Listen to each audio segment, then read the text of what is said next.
మాత్రమే కాదు, these stories are like conversation that we should do within ourselves. మన సొసైటీతో మనం చేసే కాన్వర్జేషన్ లాంటివి మనకు కొన్ని నేర్పిస్తాయి. ఇలాంటి కథలు మనల్ని ఎంటర్టైన్ చేస్తుంటే మనకు చాలా చెప్తాయి.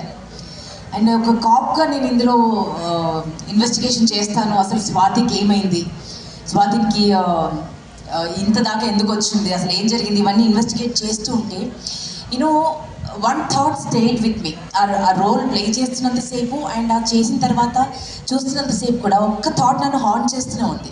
యూనో అదేంటో తెలుసా? ఇలాంటి స్టోరీస్ అన్నీ ఎక్కడ మొదలవుతాయో తెలుసారా? నిశ్శబ్దం నుంచి, సైలెన్స్ నుంచి. Somebody is silent, somebody is not speaking up, somebody is not listening and somebody is not taking care.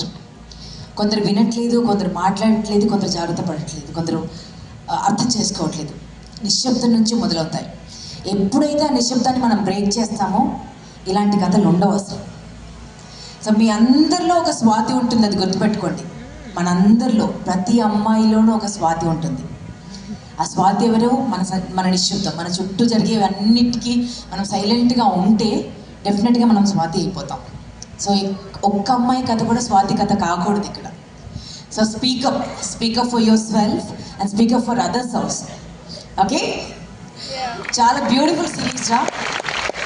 అంటే యాక్టర్స్కి ఆపర్చునిటీ అనేది ఒక బ్లెస్సింగ్, బట్ ఒక బ్యూటిఫుల్ ఆపర్చునిటీ, ఒక మంచి కథలో